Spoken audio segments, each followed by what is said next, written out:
me dis, il y a une contradiction là-dedans. Et après, je me dis, mais ces gens ne sont pas bêtes. Donc, ils veulent en fait à la fois que les musulmans s'implantent durablement en France, qu'ils aient la nationalité française par le droit du sol, et en même temps, ils mettent en scène par tous les moyens une diabolisation du musulman qui est de plus en plus assimilée à un terroriste islamique potentiel. Je me dis,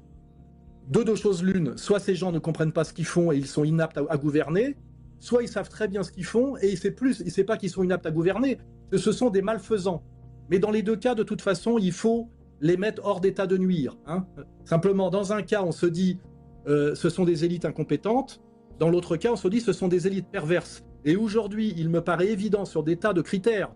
qu'on est dans ces stratégies perverses d'apparence paradoxale,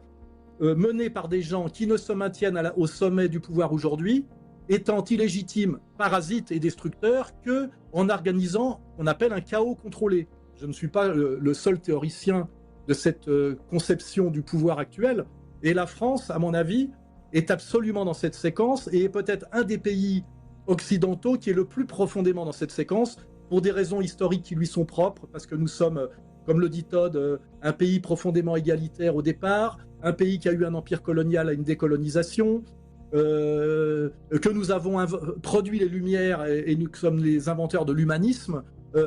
donc nous sommes pris dans des tas de contradictions.